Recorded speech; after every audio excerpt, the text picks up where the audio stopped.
What's up guys, it's Jake with JT Calls, and today we're going to talk about conditioning your friction calls, specifically slate, ceramic, and glass. So we just got back from the Dixie Deer Classic last night, and we used the same display calls at each show. And so these display calls have been used more in the last 2 weekends than you're probably ever going to use a turkey call for the rest of your life. And with all the kids coming up and rubbing their fingers on it and dropping them on the floor and just dozens of hours of use, they're still running pretty good, but they're in need of a little bit of conditioning. So that's what we're going to go over today. So first, let's talk about the ceramic. Now the ceramic works different than your slate and your glass. Where your slate and your glass, when you're roughing them up, you're creating ridges and that creates your friction. The ceramic's porous, so it's opposite. So we don't want to rough it up. We want to clean those pores out, because when you wipe your fingers on it, all the oil from your hand fills up those pores. If you have dirty fingers, grease, whatever, it fills up those pores and creates smooth spots where your striker slips. So we want to eliminate those smooth spots and get it back to clean. So very simply, we're just going to use alcohol wipes. These are just lens wipes. Get them at CVS. They come in a box of like 100. They're pretty cheap, like $10 for 100 of them. We use them for sanitizing duck calls after guys blow them at the shows. And I also keep a few in my turkey vest for cleaning out my friction calls, specifically my ceramic. So really all I'm going to do is open my lens wipe while it's wet. They dry out pretty quick, and I'm just going to give it a good rub down.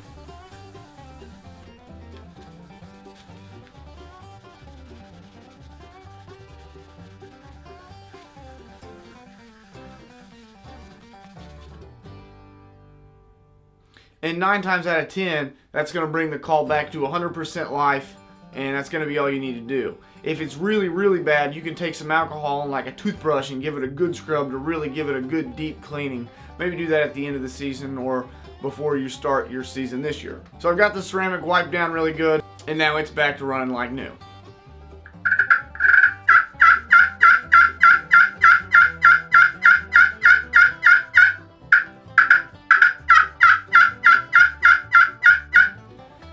And so now the ceramic call has a glass side on the back, and it's going to require a little bit different maintenance than the ceramic side. So for it, we're simply going to use sandpaper. And what grit you use is going to be personal preference. I like 220. If you like it to be a little bit rougher, you can use like 180 or 150. But I prefer the 220 grit. I'm just going to take it and go in one direction. And get it nice and rough in there. So I'm going to sand this way, and then I'm going to call this way. You want to call across the grain.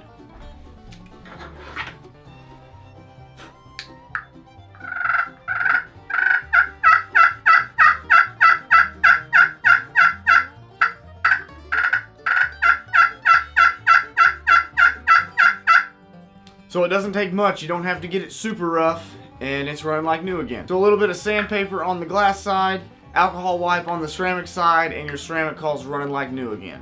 Now we're going to move on to the slate call. We've got slate on the top, glass on the bottom.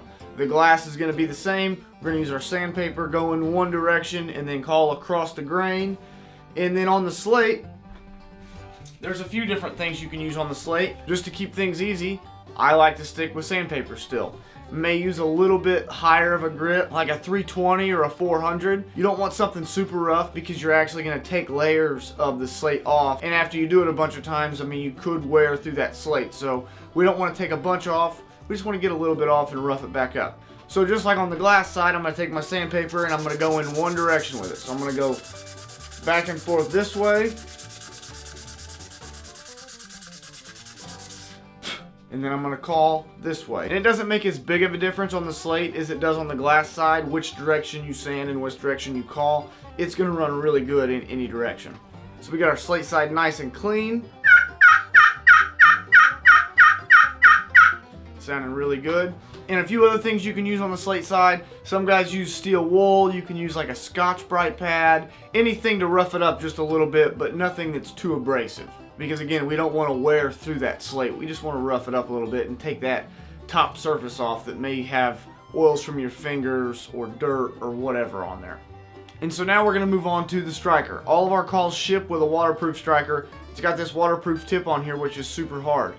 But if you call on the same spot over and over and over and over and over again, eventually you'll wear a flat spot on there. So if you get a flat spot, you just take my sandpaper, my 220 grit, I'm going to lay it in the palm of my hand, and I'm going to put the striker into the palm of my hand, and I'm just going to twist it. And that will keep that round shape. And after a little bit, the flat spots will be gone, and you'll be left with a nice round striker tip again.